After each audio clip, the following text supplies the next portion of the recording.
आप प्लीज़ ध्यान दीजिए, ये एपिसोड शुरू से और अंत तक पूरा देखिए, अन्यथा सही जानकारी से आप शायद दूर रह जाएं, भ्रमित रह जाएं।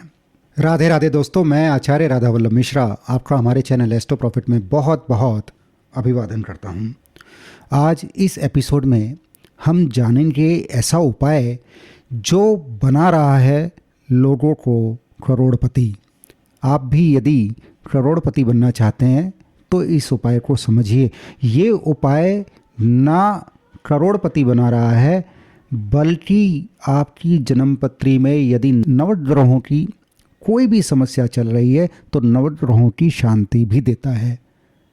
आइए ऐसा उपाय आप भी समझें। यदि आपकी जन्मपत्री में सूर्य अच्छी स्थिति में नहीं है और सूर्य से संबंधित समस्याएं आ रही हैं, मानहानि है, आत्मविश्वास नहीं है, हड्डियों में दर्द है, आदि आदि जितनी भी सूर्य संबंधित समस्याएं हैं, उन सब का निवारण, सूर्य की दशा चल रही है, अंतर्दशा चल रही है, तो ऐसे में आप भूरी चींटियां ढूंढें और वो जो भूरी चींटियां हैं उन भूरी चींटियों को आटा और गुड़ मिलाकर दें।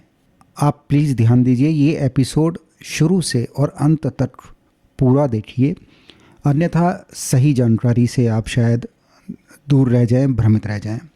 यदि चंद्रमा जन्मपत्री में अच्छा नहीं है, चंद्रमा की दशा चल रही है, चंद्रमा अच्छे रिजल्ट नहीं दे रहे हैं, मन में संताप बना हुआ है, अवसाद बना हुआ है, डिप्रेशन बना हुआ है, एंजाइटी बनी हुई है, माता से संबंध अच्छे नहीं चल रहे, और यदि यही सब चंद्र संबंधित समस्याएं आपके जीवन में हैं तो उपाय बहुत सरल है।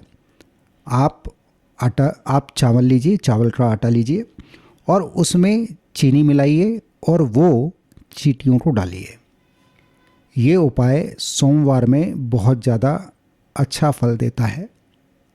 यदि मंगल संबंधी समस्याएं हैं, वैवाहिक जीवन में परेशानी है, विवाह नहीं हो रहा है, तो आप मंगलवार सुबह आटे में गुड़ मिलाएं और चींटियों को डालें, तो उससे तुरंत ही मंगल जनित जितने भी दोष हैं उनकी शांति होती है, शमन होता है और जीवन में उत्साह बढ़ता है। यदि बुध से संबंधित समस्या है और बुध जन्मपत्री में अच्छी स्थिति में नहीं है, बुध की दशा, महादशा, अंतर्दशा चल रही है और बुध जनित परेशानी जीवन में आ रही है, तो मूंग की दाल का आटा लीजिए, उसमें खसखस मिलाइए, मीठा मिलाइए, चीनी मिलाइए और वो बुधवार को चींटियों को डालें, तो इससे बुध जनित जितने भी दोष हैं उनका शमन होता है। मैं आपसे फिर बोलूं, आप प्लीज़ ध्यान दीजिए, ये एपिसोड पूरा देखिए। तो यदि जन्मपत्री में बृहस्पति अच्छे नहीं है, बृहस्पति से संबंधित दशा चल रही है, अंतर्दशा चल रही है और बृहस्पति से संबंधित जितनी भी समस्याएं हैं, चाहे वो स्वास्थ्य संबंधी समस्याएं हों, चाहे वो फाइनेंस से रिलेटेड प्रॉब्लम हो, चाहे धन संबंधी समस्याएं हों, तो ऐसे में आप बृहस्पतिवार बेसन लीजिए, बेसन में चीनी मिलाइए और वो चींटियों को डालें। यदि शुक्र की दशा चल रही है, अंतर्दशा चल रही है, प्रत्यंतर दशा चल रही है और उससे संबंधित समस्याएं आ रही हैं, वैवाहिक जीवन में समस्या चल रही है, दाम्पत्य जीवन में समस्या चल रही है, विवाह नहीं हो पा रहा है, वाहन नहीं ले पा रहे हो, तो ऐसी स्थिति में बहुत ही सरल उपाय है। आप शुक्रवार सुबह चावल में चीनी मिलाइए और चींटियों को डालें। ये उपाय करने मात्र से आपके जीवन में जो पैसे की, धन की समस्याएं चल रही हैं, जो आपके जीवन में जो आप सुख पाना चाह रहे हैं और वो नहीं मिल रहा है, तो वो मिलना आरंभ हो जाएगा। यदि शनि की दशा चल रही है और शनि अच्छी स्थिति में नहीं है, शनि संबंधित कोई भी परेशानी है, दशा, अंतर्दशा, प्रत्यंतर दशा, साढ़े साती, ढैया जो भी हो, तो ऐसी स्थिति में जब शनि बहुत आपको दुख दे रहे हों, बहुत परेशानी में डाल रहे हों, आप हर तरफ से बंधे हुए महसूस हो रहे हों, तो ऐसी स्थिति में आप शनिवार प्रातःकाल आटे में काले तिल और चीनी मिलाकर चींटियों को डालें। काली चींटियाँ होने पर और भी ज़्यादा लाभ मिलता है। ये उपाय करने से शनि जनित जितने भी दोष हैं वो शमन हो जाते हैं और आपके जीवन में सफलता आनी आरंभ हो जाती है। यदि जन्म पत्री में राहु अच्छी स्थिति में नहीं है, राहु संबंधित दशा चल रही है, राहु संबंधित परेशानियां आ रही हैं, विदेश में वीज़ा नहीं मिल रहा है, पीआर नहीं मिल रही है, ऐसी जो भी स्थिति बनी हुई है, मन में भ्रम बना हुआ है, लड़ाइयाँ हो रही हैं, तो ऐसे में राहु से संबंधित उपाय बहुत ही लाभप्रद रहने वाला है। तो ये उपाय भी समझ लीजिए। आटा लीजिए, आटे में आप नारियल का चूरा मिला लीजिए और साथ में चीनी मिलाइए, और ये जो मिश्रण है वो आप काली चींटियों को डालें।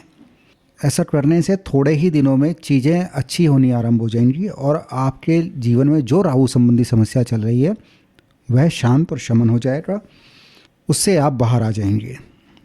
यदि जन्मपत्री में केतु अच्छी स्थिति में नहीं है, केतु से संबंधित दशा, अंतर्दशा, प्रत्यंतर दशा चल रही है और केतु जनित परेशानियां हो रही हैं, शरीर में घाव, फोड़े, फुंसी आदि हो रहे हैं, तो ऐसे में केतु संबंधित उपाय बहुत ही लाभदायक है। आप आटा लीजिए, सफ़ेद तिल लीजिए, चीनी लीजिए और वो मिला लीजिए और वो आप चींटियों को डालें, तो इतना करने मात्र से केतु संबंधी सभी समस्याओं का निवारण हो जाता है। और इन उपायों से नवग्रहों की शांति तो होती ही है, पर ये उपाय आपको करोड़पति भी बनाता है। तो ऐसा उपाय तो बिल्कुल भी छोड़ना नहीं चाहिए, ये उपाय अवश्य ही अपनाने चाहिए। इस प्रकार की चर्चाएं प्रायः बहुत सारी रील्स में हमें देखने सुनने को मिल रही है, बहुत सारे शॉर्ट्स में हमारे पास आती हैं। तो आज ऐसी ही रील मेरे पास आई थी, तो जिन्होंने वो रील भेजी उन्होंने ही ये प्रश्न पूछा, ये उपाय सही में इतना लाभप्रद है? आइए इसे ज़रा समझते हैं। परमात्मा ने हमें मानव योनि में जन्म दिया है और ये और जीवों से श्रेष्ठ योनि है, और वो श्रेष्ठ योनि इसलिए है, हमें परमात्मा ने जो बुद्धि दी है उस बुद्धि बल पर, उस विवेक पर हम जीवन में वो मुकाम, वो मंजिल, वो ऊंचाई हासिल कर पाते हैं जो और जीवों के लिए संभव नहीं है। ऐसे में हमें मानव होने के नाते प्राणी मात्र पर दया, परोपकार करना ही चाहिए और ये निस्वार्थ भाव से होना चाहिए। हमारे यहाँ पद्म पुराण में बहुत ही सटीक इस विषय में बताया है। ग्रास मात्रम तथा देयम क्षोधार्ताय न संशय, दते सति महत् पुण्यम अमृतम सोष्णुते सदा। जो भूख से पीड़ित है उसे भोजन हेतु अन्न अवश्य देना चाहिए, और ऐसे जो दीन हैं, जो हीन हैं, उन्हें अन्न देने से बहुत पुण्यों की प्राप्ति होती है। इससे जो दाता है, जो देने वाला है, उसे सुख और सौभाग्य की प्राप्ति होती है। इसे आप बड़े ध्यान से समझिए। मानव होने के नाते ये हमारा कर्तव्य है कि जीवों पर दया हो, प्राणी मात्र पर दया हो। हाँ, इस श्लोक में हमने जाना प्राणी मात्र को अन्न देने से पुण्यों की प्राप्ति होती है, और इन पुण्यों से हमारे जो पूर्व जन्म के जो संस्कार हैं, और हम जब परेशानी में होते हैं, संकट में होते हैं, हमारे जब पाप उदय होते हैं, तो ये जो पुण्य हैं, इन पुण्य कर्मों का जो हमारा फल है वो हमारी रक्षा करता है, वो हमें सहायता देता है। सही अर्थ में हमें ये समझना है, प्राणी मात्र की सहायता से हमें पुण्यों की प्राप्ति होती है। और ये जो पुण्य हैं, ये जब हम समस्या में आते हैं, संकट में आते हैं, तो बहुत बार हमें उबार लेते हैं, उस परेशानी से निकालने में सहायता देते हैं। तो वास्तविक अर्थ जो है वो सिर्फ इतना ही है, परंतु ये दौर चल रहा है जहाँ पे उपाय बताए जाएं, और ऐसे उपाय बताए जाएं और इतने बड़ी बड़ी हेडिंग उस पर डाली जाए, इतने बड़े बड़े हेडलाइन जो है वो ऐसी बनाई जाए जिससे सामने वाला इतना प्रभावित हो जाए। तो इन सब प्रपंच में आप ना फंसें, आप सही अर्थ समझें। और ये सत्य है, यदि आप चींटियों को आटे में देसी घी और खांड अथवा बूरा मिलाकर उसकी जब पंजीरी बनाते हैं और वो जब आप चींटियों को डालते हैं तो उससे पुण्यों की प्राप्ति होती है। पर ध्यान रहे वो ऐसे स्थान पे, ऐसे पेड़ के नीचे आप डालिए जहाँ पर आते जाते पैर ना पड़े और पुण्य के स्थान पर हमसे भूल से पाप ना हो जाए। ऐसे स्थान पर ना डालिए जहाँ वाहन आते जाते हों, चींटियों को क्षति पहुँचे। तो ये हमें ध्यान देना है।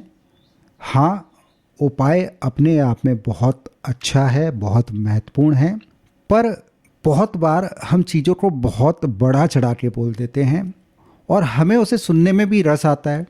तो थोड़ा सा हम इस पर ध्यान दें, बहुत ज़्यादा आडंबर में ना फंसें।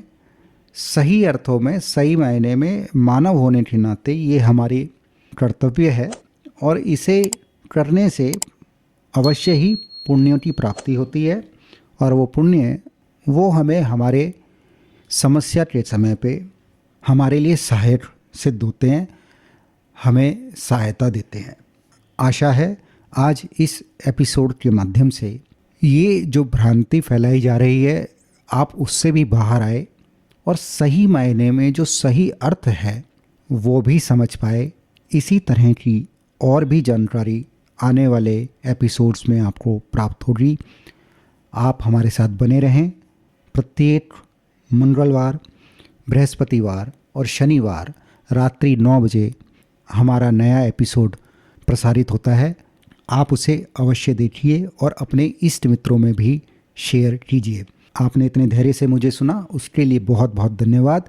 बहुत जल्दी नई वीडियो में फिर से मुलाकात होगी। तब तक के लिए राधे राधे।